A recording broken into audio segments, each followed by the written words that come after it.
One of the most popular questions I get asked is, how do I find a good builder? Where are the good builders? And we've got one with us here today. What I can't understand is how someone can price for something at 80 grand and someone else price for the exact same project at 160 grand. Doesn't make sense to me. One thing a lot of property developers do, we're told to negotiate. A lot of the times we negotiate ourselves into a corner that we can't get out of. So many times I see this wrong is where one of the most popular questions I get asked is, how do I find a good builder? Where are the good builders? And we've got one with us here today. So we want to know from you, the inside track, the hacks. How do we make sure when we're working with contractors, people in the construction space, that we don't end up strangling each other? It's a loaded question, that, to start off. But I think it's being clear on what each party is expecting. Yeah. So many times I see this wrong, and it's only because I see it on both sides, right? Yeah. Is where, let's say if you came to me with a project and you wanted to deliver this into, say, a 6-bed HMO, all back to brick, however you wanted to do it, there's a interesting way of breaking down a scope, even though the scope might be a template, and in that scope it says, please relay to the architect's plans. As long as you've got all the key points on what that needs to be, it's very simple. What I can't understand in today's game is how someone can price for something at, say, 80 grand and someone else price for the exact same project at 160 grand. It just doesn't make sense to me, which clearly says that either the scope's wrong or the builder's just not quoted based on the scope. Now, there's a chicken and egg scenario here, is that you come to me with a poor scope and I price you for that scope, knowing full well that I'm going to hit Kazy with these 3 extras because he's definitely going to go through them. Oh, variations. Do you know what I mean? Variations. Either I keep quiet at the start. Either I keep quiet at the start and win the job, and then know full well that you've got no choice but to pay me that extra 30 grand later. Or I tell you at the start the 30 grand and you say, no, I don't need them. And you're going to go to another builder. Yeah. So it's that's the biggest drama. And I think that's what causes people to strangle each other. The disconnect between communication, I think it's very important. And I think one thing a lot of property developers do, and as entrepreneurs, we're naturally told to negotiate. We're told to negotiate. But a lot of the times we negotiate ourselves into a corner that we can't get out of. So you beat somebody down on price. You say, oh, we don't need this. We hope we don't need that. And then you're surprised when your overall project value doubles. So I think there is an element of responsibility, and I know there's responsibility on the developers, on the contractors, on the property investors themselves. But it's trying to find that balance. Now, we didn't really give you a fair introduction. We dove straight in. So this is Saif. Happy to have you on the PBK podcast. Pleasure to be here. Now, you are owner, founder, property investor, also entrepreneur. You've completed over 40 projects, majority of them large scale, relatively large scale renovation projects across HMOs, commercial renovations, flat conversions. But before we dive into all of your expertise, what's your backstory? Young kid from a family that doesn't have a lot going for them. Mum and dad have grafted to be in a position of where we've got all the opportunities, and you look at it from that success metric, haven't got a lot to show for themselves, but actually have, because they've given me and my 3 siblings the opportunity to just go and do what we need without the struggles they've got. And a raw numbers guy at heart. I'm an accountant by trade, practiced within that for about 7 years before getting into property full time. And I'd say that is probably the only reason why I'm still in the space, because of how prominent numbers actually are within this environment. And you can't make it up, really. Like, everything in this game, whether it's finance, whether it's, having a counter offer of 20k or you having to go in another 20 grand more, and then understanding what actually that imposes of, it's not just 20K, it's that it might actually be 24 grand with all the incremental costs that relates to. Whether it's negotiating with builders, whether it's throwing a couple of things in for free while taking these things out to understand that, where does my profit get hit? Tax and structure planning and doing all of that jive, all that side. Really, the accounting background has like just paved so many different angles for us. I always talk about it myself with like an economics background, very similar, that it's very maths and numbers led. And it takes away a lot of the emotion. For sure. That the numbers, the truth is in the numbers. The real, what should you do in every given scenario? When you take away the design and all of the expertise and the emotion, it's actually what do the numbers tell you? And a lot of the time when you're not sure, you can revert back to, let's look at it in black and white in the simplest form. I think, like we were talking about it earlier, but I had a sell fall through. I had somebody pull out last minute. And basically it fell through at 550,000, came back to me and said, look, we want to pay 520. And now ego could say, I'm not taking anything. You've messed me around for X amount of months. But then also at the same time, you have to say, well, what's my cost of finance if it takes me another 3 months to complete? What's the opportunity cost of if I get that money in my hand now and can action another purchase and improve the pipeline?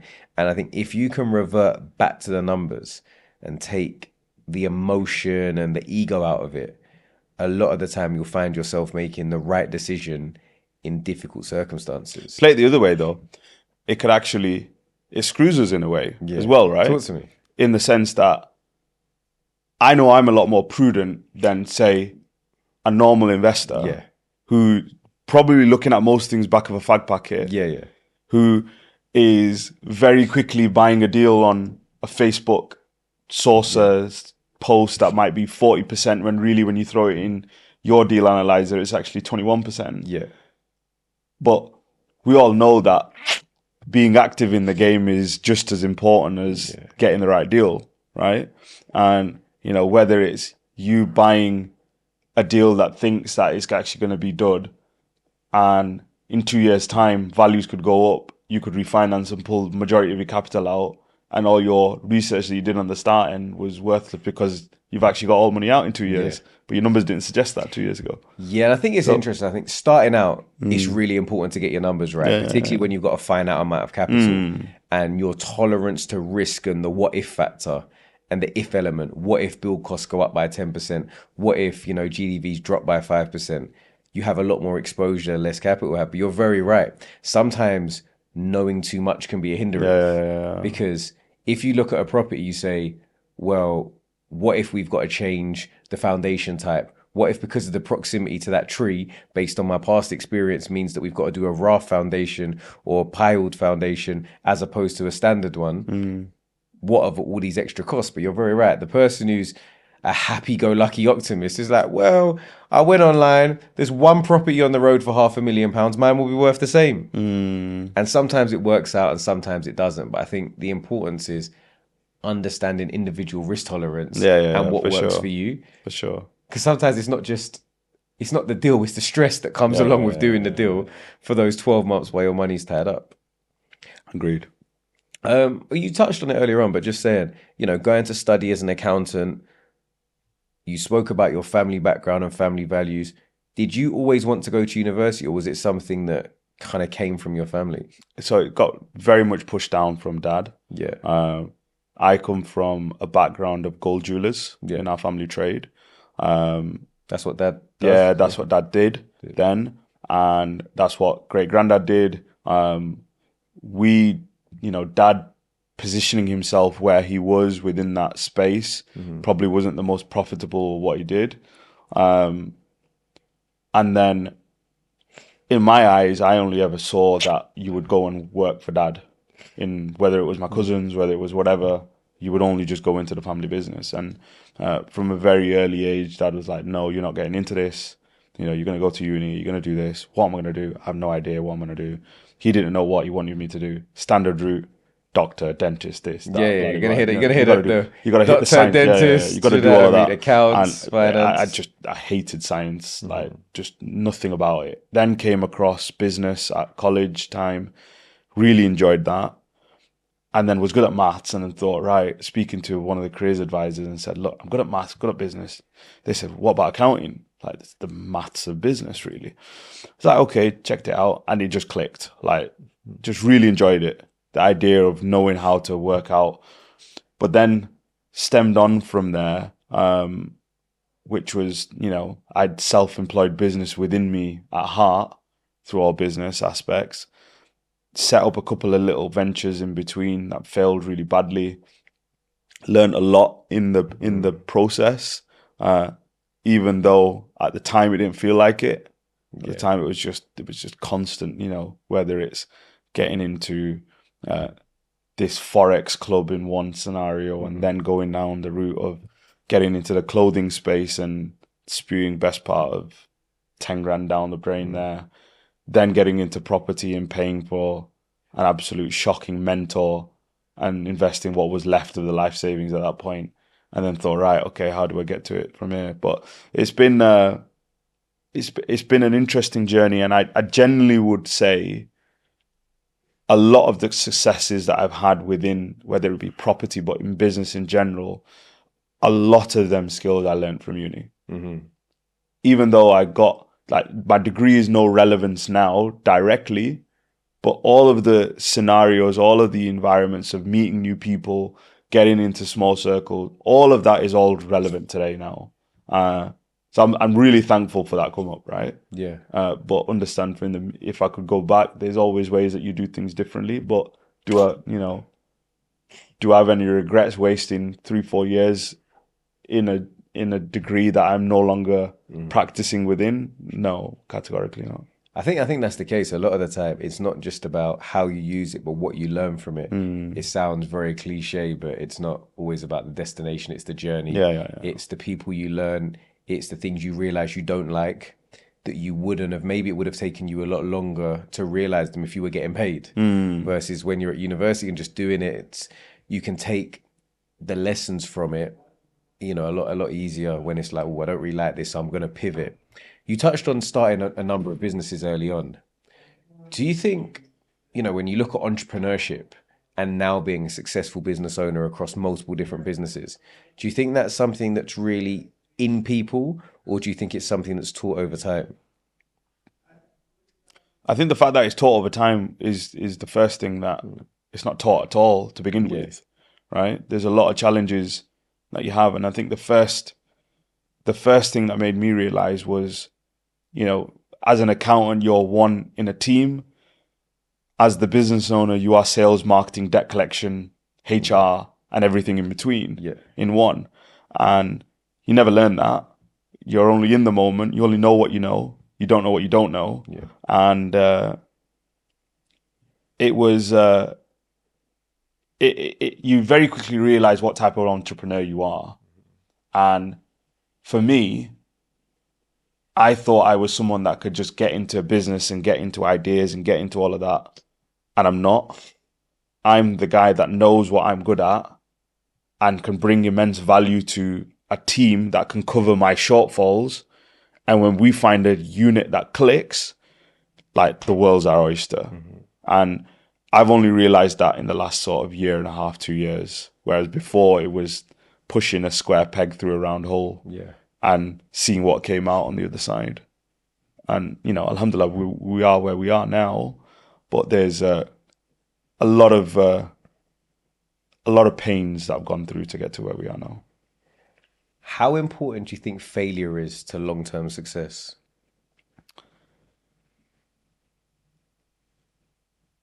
I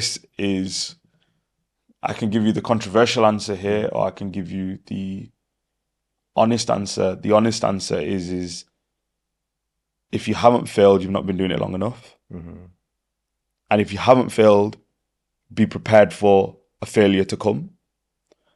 Failure is different in whatever capacity you want it to be. For me, failure could have been financial in some scenarios, could have been failure in wanting to be this model parent while running 3-4 different businesses and realizing, your work-life balance is all over the place. Is that a failure in that aspect? You ultimately need to know where you're going wrong and when, and having the right people around you to slap you on the wrist, to then come up and say, right, okay. But then the thing that brings you out of a failure is how big your vision is. And if you know fully on where you want to be and why you want to be there, that's the only thing that comes up. Like for me, I can tell you all the goals I've got. I could open my laptop wallpaper and it'll be a specific Rolex that I will aspire to get to when I'm in a specific stage in life. Mm-hmm. But my one vision is to take my kids to school and back every day. I know if I achieve that, I know what place I'm at in life. Mm-hmm. I know that I've got a team that can handle that 8 to 10 period of construction, which is just chaos in the morning, either makes or breaks the day, where you wake up in the morning and a delivery's outside and they can't park and now the delivery can't come and that's it, your full day stuffed. Or it's 3:00 where it's the crunch time and, you're on completion day and that 3:00 window is perfect. So I know where I need to be in the businesses that I'm involved in to be at that point. That is the sole statement that gets me back up when I've had either a crap day or whatever. And the other thing I've realized is that you have more bad days than good days, but the good ones make up for all the bad ones. I think that's a great brief advice. I think a lot of people see the shiny, the glitz and glamour of whether it is the day you pick up your Rolex or the day you talk about the fact that I don't work between this time and this time because I take the kids to school.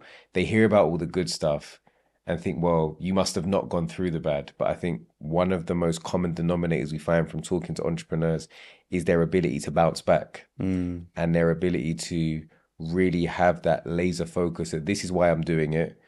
And even when it doesn't go well, I know the vision is still there. I know what we're working towards achieving. So you obviously studying accounting, doing some clothing, doing some potential Forex, obviously eventually found your, place, found your foyer, found where you shine in property. Was property investment and construction, was that something you were always interested in? Or how did that come about? So property was more a very material image at the time, in the sense that from my community and where I'm based, anyone that was doing well in life, either, like for what my perception was of them, were either dabbling or were in property. Yeah. And I just thought that was the key to like unlocking wealth. Mm-hmm. Little did I know, majority of the guys that I then look back at had a successful business side by side with property to allow them to get to that. But that was the main desire, right?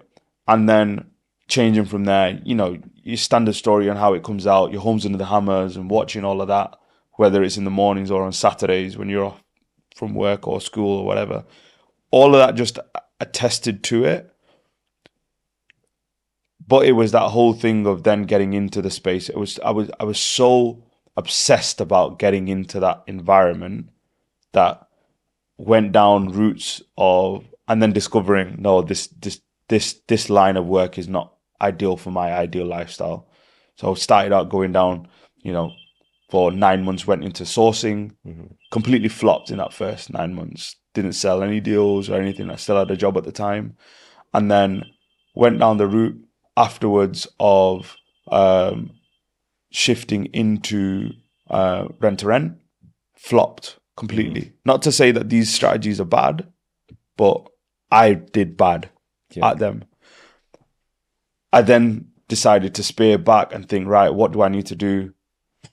And it was just tweaking a little thing on the sourcing model to realize that, okay, this is how it can work. And then I remember meeting someone who's still a very good friend today. It was a local guy from my area at a Manchester networking event who had a multi-million-pound property portfolio. And I was just fascinated, like, how the hell has this guy done this from the same from where we are, right? Then I started meeting him on a monthly basis to try and source for him. And his understanding of my involvement with him on a monthly basis was that purpose, that Seth's going to try and find him some deals. Kept on going down that route. And I had all the theoretical knowledge about HMOs and buy-to-lets and what things were. Didn't have any experience to it. Never sourced a deal for it. He had a house. He showed me a video of it. And I was like, two up to down. Mate, that's a perfect HMO, that. He goes, what's a HMO? Told him what a HMO was. He did a bit of research afterwards. We met the following month on our normal catch-up meeting. And he goes, Saif, do you fancy PMing this? I was like, yeah, of course. Haven't got a single bit of experience in construction, one single whatever. Went home and genuinely like crapped it. What the hell have I just said yes to it? Now, I'm at this point so fixated on reputation, so fixated on not being a failure, so fixated on being a man of my word. I just absolutely crapped it. Thinking, what the hell have I said yes to here? Every person that I had met in that 18-month journey up to that point that was doing HMOs, I reached out to every single one of them and booked coffees in with every single one of them. By the end of it, asking people, what would you do? What wouldn't you do in HMOs again? And I had this like little book of tips and tricks on whatever it was. First two builders came in. He goes, sir, quote me for this 4-bedroom HMO. No scope, no nothing whatsoever. First price came in at 120 grand. Second price came in at 85 grand. And we've got a budget of like 40, 42 here. Thinking, what the hell's going on here? Got the quotes from those two, merged them together into a document, formed what was a makeshift scope, took it to the next two guys, got a price of 56 and a price of 36, then got a fifth quote. I think it was around the 45 mark. We went with that guy. Went through it. Incredible learning experience to go through. Project was 3 months over, but underspent by 2 grand. And that was just down to my accounting skill set at the time on how we were tracking costs. Did a little bit of work in that space when I was working for Enterprise, a car rental firm. I was the accountant that was more allocated to setting up new stores and the construction payments and all that jazz. Brought that through, went from there. But before that project was finished, lined up project 2 and 3 from a PM perspective, and then the rest is history. And I think like for hearing that story, obviously, like, you know, to start with, I think there's a lot of takeaways for not just aspiring property developers, investors, people who want to get into the construction space, but just entrepreneurs as a whole. The resilience and the focus of saying, look, this is where I want to be. So number one, let me sort of almost like live, eat, sleep and breathe it. Let me get around the people that have already been successful in the space and let me pick their brains, because you can watch all the podcasts, you can listen to all the YouTube videos, you can, you know, but there's not really a replacement for actually speaking and almost walking in the shoes of the people who are doing things that you want to do. But I think also, you know, putting yourself out there to be in a position to take advantage of opportunities, I think is a great takeaway from that story, in terms of you didn't know exactly how you were going to make it work. And I think myself, I'm probably a big, I'm very guilty of this, that I always want everything to be perfect day one. I want to have all of my ducks in a row. I want everything to be literally perfect. But it's so hard, and it's also so restricted in terms of actual success and progress, because greatness doesn't happen in your comfort zone when you know everything. Greatness happens from taking that step in the dark and, you know, believing it's going to be okay. And then obviously then finding your own pathway as well. You touched on things earlier on in terms of the sourcing, like both deal sourcing and looking at potentially rent to rent. Going back on it, how glad are you that you found something that really fitted your skill set? And how important was it to quickly realize maybe those things weren't for you? Skill set aside, the big thing that made me realize that this isn't for me was that ideal lifestyle, right? And I'm not discrediting those industries in any capacity, because they have completely changed the lives of some really good friends of mine. Yeah. And for me, it just wasn't the one. And I think that's the important thing, right? Is finding what it is that you want to be in the space for, or what you want to be. Because there's 7 million different service-based businesses that you could set up within property, whether it's, a virtual staging business, or whether it's a 3D viewing business, or whatever it might be.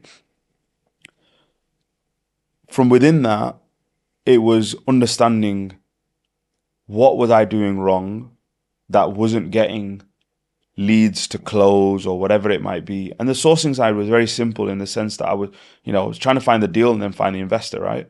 And the deals that I was finding, in my eyes, were quite solid, to the point where I'm looking at stuff and it's a 13% ROI for a buy to let, with everything packed into the deal analyzer. But then Kazy wants a 25%. I'm just using you for example. I'll take the 25%. Kazy wants a 25%, but there's 3-4 things that Kazy's missed on his deal analyzer to give him 25%. Now I'm analyzing the deals and I can't get anything 14, 15. I can't get it. No one's entertaining the offers, or I'm having to offer stupidly low. I'm looking at direct to vendors. I just can't make it work. At that market, at that place, and where it was, with the experience of not having the network that I've got now. And I really got into a bad place, thinking, how the hell can Kazy say to me that he needs 25%? And I can't make it work. Then Kazy would share the deal to me, and I just randomly was chatting to someone who said, oh yeah, I've looked at this deal and it's getting me 30% ROI. I was like, cool. Do you mind sharing it? I'd love to have a look at it, just to learn a little bit from it. And you'd look at it on the basis that, you know what? Yeah, of course. Absolutely. Here you go. You share it. And then I realized, thinking, wait a second, put that deal through on my side and it was 16%. And I thought, right, okay. He's looking at his deals in one way. He's looking at his deals in one way. I'm looking at my deals in one way. Then I thought, what can I do here to appraise a deal in the most back of a fag packet way, but then say, right, okay, tell me how you're buying. Are you buying with bridging? Are you buying with this? Are you buying with that?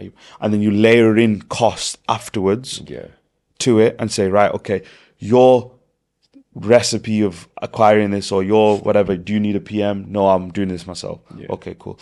Take that out. But I was assuming everything needed a PM, everything needed bridging. And I think it's from hearing your kind of personality type at the beginning, you're very accountable. You're always thinking about your own. Well, this is what I would do for myself. But the reality is, whilst that's really good from an integrity standpoint, it also means that you miss out on so many people thinking, I don't care about the cost of finance, I'm going to buy it cash. I've already got my team. I know that you're saying the going rate is, £850 a square foot, but I know that we're doing it for X. So it's, I think, understanding what other people want, particularly if you're in that sourcer space, and giving people what they want in their own terms becomes so important. For sure. And I got it to the point where what I was now doing was finding the investors first and then going looking for the deals. But my only caveat was the investor had to give me the parameters, their deal analyzer. Yeah. So I would say, right, okay, this is what it is. Or they would show me a deal that they found and I say to them, look, you appraise it, send it me. But then every deal that I sent to Kazy would then be in your deal analyzer. With your numbers, your parameters, everything. And I'd send it to you. And we just got deals done for fun then at that point. Nice. Okay, so fast forward, you're now in a place where you've done 40 different contracts in terms of different places. One thing I think a lot of people struggle with, like I touched on really early on, is how to engage with and get the best out of their relationship with their construction team. What are some of the most common mistakes you see clients making when it comes to engaging with their build team? Not understanding that you are dealing with another business. And there's a lot of value now between treating the other side as a business and understanding what makes them tick. In this game, you got to understand what makes the other side tick here. whether it's they don't want to deal with no material, Yeah. they want you to buy all the material, whether it's they're going to turn up and do labor, whether it's the fact that you cannot get involved in a single bit, whether it's the fact that they haven't got an electrician and a plumber, whatever it might be, you got to see what makes the other side tick. Then it's understanding, is there clarity on the price? Yeah. And what I mean by clarity, are you comparing apples to apples? Or are you comparing pears to pears? Or apples to pears, sorry. And I see this going wrong so many times, where people will compare a price that two contractors have given them, whether it's me, whether it's someone else, and there is no detail whatsoever. And the price will say plumbing, tiling, new bathroom. That could be the lowest quality B&Q contract range bathroom that you might ever want, versus going and getting black throughout because that's what your interior designer's priced or designed. And the disparity in price there could be different. Tiling could be, there's a difference between 600 by 600 versus 300 by 100 tiles when it comes to a labor rate.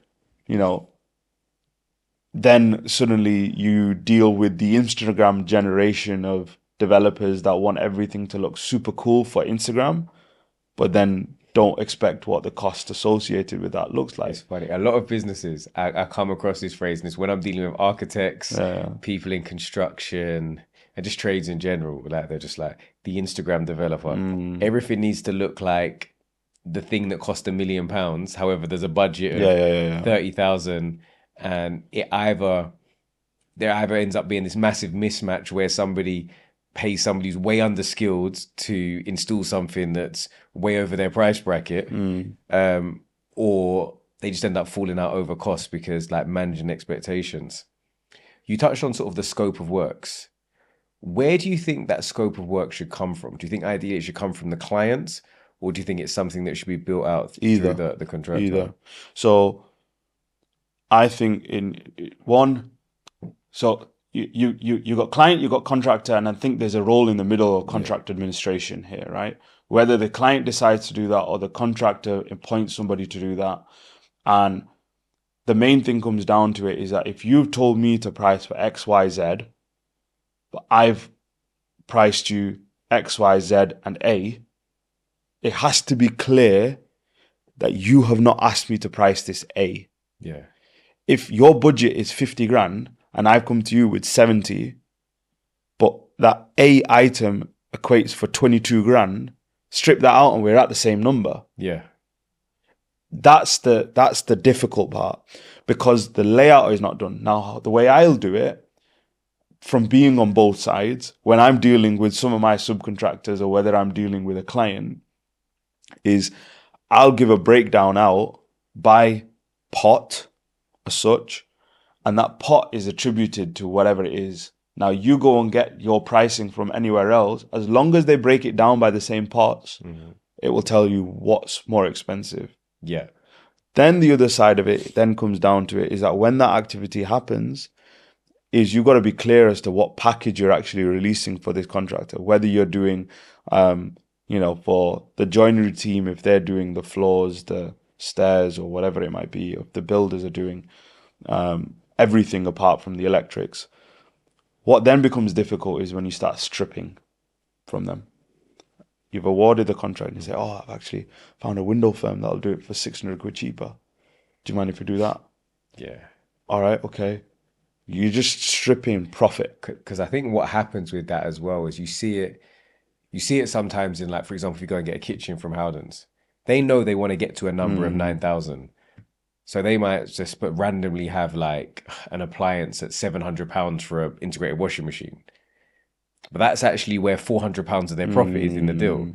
So when you now actually say, I want to take out that washing machine so I can go and get it from AO.com, actually it's affected their whole price, which I think where it's really important. Although there's always a rush, there's an importance just do the pricing properly day one, because or say that this price is on the basis you take the entire package. Yeah. And should there be any deductions, then it's going to affect the price holistically rather than just the individual. So I'm a firm believer of of the scope needs to be on both sides here, Yeah. right? And ultimately, it starts off at the client, whether it's done by the client or whether it's done by the architect. You need a base point. Am I going in here? Am I ripping this back to brick, or am I just, taking carpets and doing a soft rip out here? And then there's a firm element then of the basis of thinking, right, okay, if I look at that and say, right, I'm going to price this to do a soft rip out, but if this gets to, say, doing it as a full back to brick, I'm going to charge you X amount more. Mm-hmm. The other way, it's managing expectations there as well. The other way that has been really, really good when we're pricing stuff is we price for cost and then we price as profit as a line item. Yeah. And we're very clear. Right. So it's almost like cost plus, basically. That this is what we are pricing here. Now, you strip out whatever you want, that profit line item staying where it is, because I'm still having to manage your window guy to come on site and fit inside with the program. Even though he's your guy, I'm managing you to call that guy to make sure he turns up. Or if there's snags there, it's making sure those snags are done so that I can finish the plastering off inside. Yeah. It's all sorts from there. But cost plus, I find, has been a real winner. I think particularly on larger jobs, the bigger you get, it makes a lot more sense. I see some jobs, and I see some jobs for friends sometimes, and we're talking like big 7-figure projects. And I'm looking at it and I'm saying, the overall price is fine, but I know where the problems are going to come because I can see where you've just said, I want a number of 1.5 million. So you've just thrown in 70,000 at prelims randomly because you needed to get to a certain number. If we start stripping, I know where your profits are, and it's going to get messy because you haven't. I think that's where attention to detail when it comes to engaging with contractors on both sides becomes so important. The other thing that we've done that stands us out from everyone else really is I've got an architect who works for me full time, who does all my design work, all my QS work, has everything from top to bottom, whether it's a plan that's for the plaster borders, whether it's a plan for what the electrics guy needs to do, whether it's a plan for what the tiler needs to do. Everything is done to those plans. Yeah. It is very clear in my jobs whether there's been a different, let's say, quantity to what we've priced for. Yeah. Now, within reason, if I've priced you for 21 square meters of tile and it comes to 21 and a half or 22, you just strike it from there. But if suddenly the scope has gone from having half height bathroom walls to now the full bathroom being tiled, even though the scope might say tiling in bathroom on a normal builder's quote, and they'll get screwed over by that basis because it wasn't clear enough for us today. Oh, I wanted full height, but you've actually priced it. With our plans and with our cost, documents that we issue through, it will very quickly tell you that no, actually, we only price for half height here. Yeah, and I think it just goes down to doing the admin, doing the legwork beforehand, but also if you're not entirely sure, having a please refer to Appendix A drawings. Like generally, when you look at a lot of people say they want to save on the architectural drawings, they'll get the stuff for the purpose of planning, maybe building control, but no construction drawings, no full stage 4 M&E package. And I'm saying, look, what you're really creating here is here's your Bible for the construction. Please refer to X. So when you're talking about whether it be changes in Part L in terms of insulation, it's very clear this is what we've agreed you're going to do. So then if off the back end, your building control officer's like, well, where's X? And everybody's saying, well, no one told me to do it, so I didn't do it. Well, we didn't price for it. It's actually very clear that, if you've built out in line with the drawings from the architects that have been approved by building control, there's not that disconnect, which I think is great. And I guess, I think I've had it quite fortunate to the point of where we've got a team that has got that covered now. And the fact that this team is also servicing my own work as an investor. So you're on both sides of the table. So you see it. And that then allows me to see where the challenges and the pains are, and where that then allows us to sort of structure the business so that when we take it to a client, generally 90% of the time, the client is like, what the hell? I love working with professionals that work on the other side of the table. whether that's my solicitors, my accountants, my architects, all of them that work with me are investors in some capacity themselves, because they then know the importance of time. They know the importance of delivery. Sure. They know the importance of, look, we need this now, because they know the pain points on the other side, which I think is massively important. Do you do any, have you done any ground up stuff? So we've got 3 schemes in planning at the minute. Because it's interesting. We're gonna have to get you back on to work out what you find more difficult, or what, like, because very briefly answer that question. I think ground up is more easier than conversion. I agree, because you never know what you're going to come up against in conversion. Whereas ground up, realistically, once you're out of the ground, so once you're up, you're out of the ground. As long as your walls are straight, you're all once good. You're up, like you're pretty much like it's complex Lego or complex IKEA, sure. As opposed to no, go back. Actually, these walls aren't straight. Actually, these floors aren't straight. Actually, like endless warfare. The drainage we thought was dying, actually somebody poured sand and cement halfway down and actually only got really 10 centimeters of actual drainage, and the rest of it is completely blocked. Which I think is interesting. I guess, like, look, we're always looking for like gems, advice that we can give people. Like, so obviously you spoke on in terms of managing expectations early on, the importance of good communication. But what about when I'm doing my due diligence on finding a contractor? Like, thinking about, if you were to go and employ someone, what are some red flags that you think, from a construction company, you think, oh, I'd probably maybe have a second look at them? You need to be able to see a job in progress. Yeah. You need to see a job finished to see where they're at. Yeah. I love finding trades on Instagram. Yeah. Love it. Because if they've not documented that project from start to finish, whether it's on a stories highlight, whether it's them posting where they're up to, by timestamps, like, you could very quickly see what's going on. You can see off images, you can see off stories. Do they have a clean site? Yeah. Are they resharing a client's post?